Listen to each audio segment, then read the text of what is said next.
Hello guys, my name's Colin and this is Colin Talks Crypto. In this episode I'm going to talk to you about various types of scams that exist in the EOS space and two users on Telegram that actually tried to socially engineer and exploit me. And I'll tell you how it went, how I knew it was a scam, and what you should be on the lookout for. Thanks for joining me.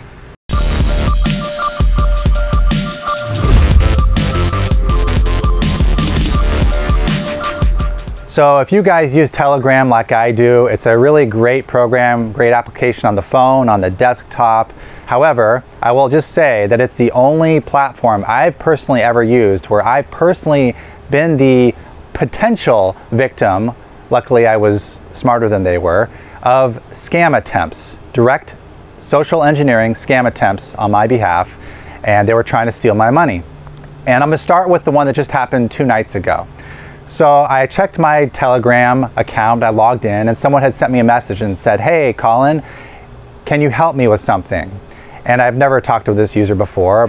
And so he said, "Hey, I have 3.1 Bitcoin in an exchange, but I can't withdraw it because of the jurisdiction I'm in. Would you mind being the middleman, helping me just withdraw it and then send it to me?" So of course it sounds scammy right off the bat, right? Like, who just goes and asks you to get involved in some Bitcoin thing? You know, just it's shady sounding, and I don't know the person, right? So right there I'm like, you know what, this sounds kind of shady, sounds like a scam, and I actually blocked the guy. But I thought, you know, well, what if this was really an honest user who really did need my help, and maybe it won't be that much out of my way. Maybe I can use an exchange account I already have and it won't be that big of a deal. So I unblock him, and that's very rare for me to unblock someone that I think they're just trying to scam me. So this guy is like beating the odds with my scam ninja defense. So I asked him, okay, can you provide me with a little more information? What exchange is it? And just to be honest, this sounds really scammy, I tell him. And he tells me it's an exchange, btcldn.com. I've never heard of it before.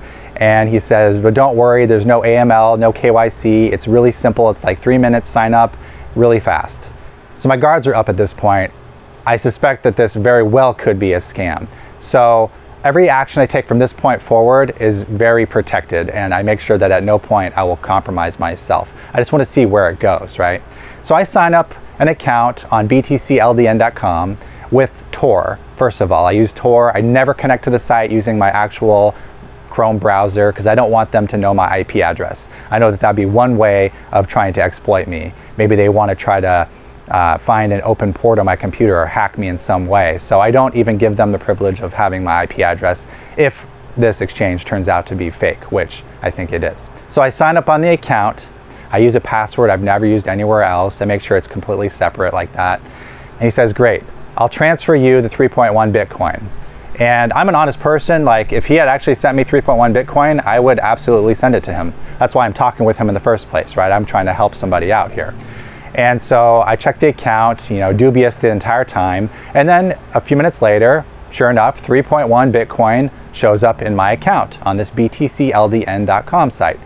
And by the way, I did a DNS, a Whois lookup on the domain just to see how long has it been around. You know, I'm doing some research behind the scenes on the side while we're chatting. And the site's been up for 5 years, but I can't find anything really about it on Google. So it's been around for 5 years. It has some longevity on the domain registration, which is a positive thing. However, big negative red flag that there is nothing on Google about it whatsoever. So right there is another clue that this is probably a scam. So I just see where this guy's gonna take it. So the 3.1 Bitcoin shows up in my account, right? And I go, okay, well, I'll try to send it to the guy. So I said, what's your user ID? And he goes, here it is. And I try to send him it. And then it pops up a message and it says, sorry, you can only withdraw funds using our official app, our program. And so I'm going, well, I'm not going to download a program because I'm not stupid. And downloading a program would be a good way to Trojan horse my computer, malware, keystroke logger, all number of things. I could just take over control of my computer utterly. And so I tell him up front, you know, and he's very friendly. That's part of the social engineering. He's very friendly and believable and kind and polite. And he goes, oh, I'm sorry, I didn't know that that would happen. So what he was trying to do is he was trying to get me to download a program. The whole scam was revolving around me installing malware from a fake exchange after he sent me 3.1 Bitcoin, what appeared to be 3.1 Bitcoin. Most likely this was his own personal website that he designed to look like a real exchange. So just showing you all the clues I'm using to piece together this, this scam attempt puzzle.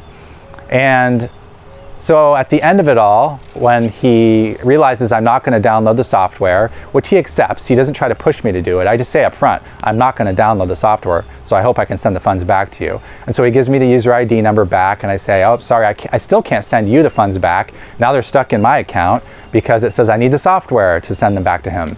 And at that point, he never replied again. He didn't say anything further. He just kind of disappeared from the conversation.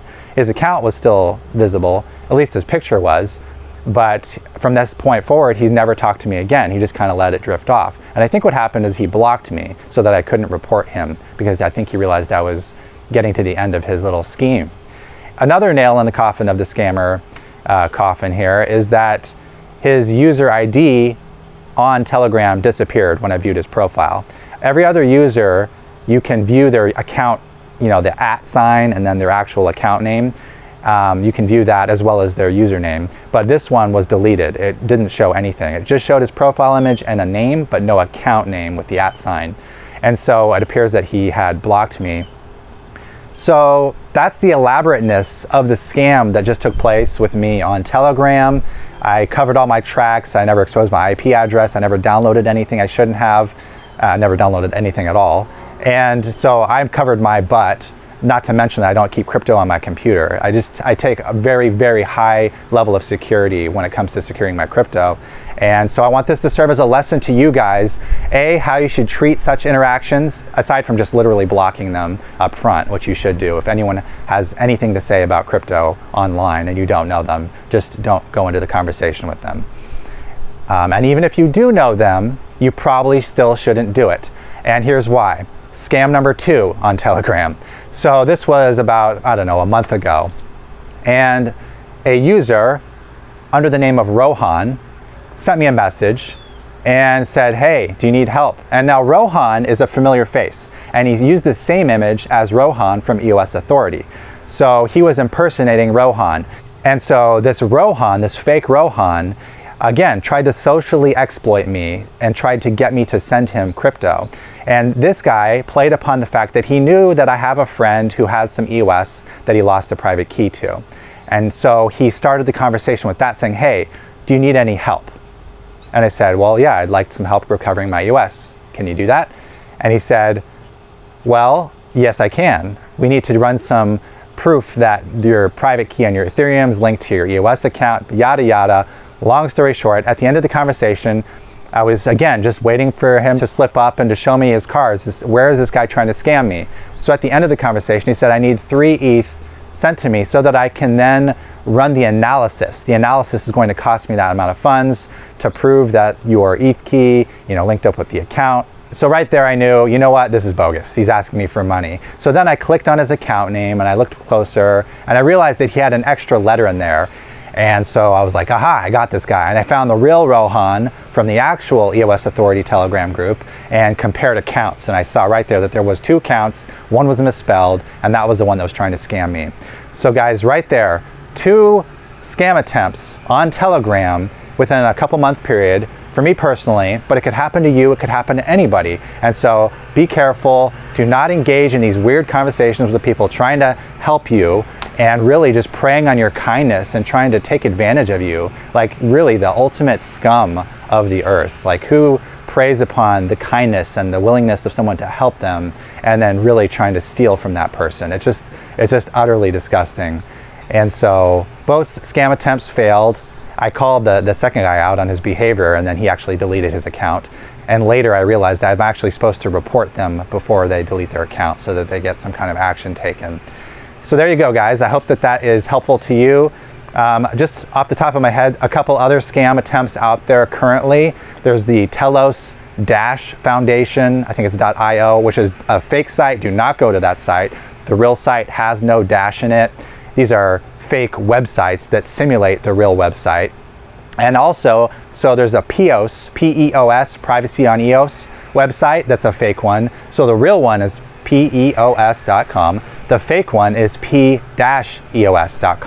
So again, you have to watch where you're going, kind of like the MyEther wallet scams in the past where they misspell the name a little bit and try to get you to click on the link without looking at the URL. You just have to be on your toes in crypto. So that's why I'm a very, very, very big advocate of using a hardware wallet to secure your crypto, because even in these cases where you do get malware or something happens and you click on the wrong thing, because everyone's human and some people aren't as smart with computers as others, you will still be safe because your crypto won't be on that computer that gets hacked. So whether it's a social exploit, whether it's a website trick, be on your toes and be safe, guys. Take care.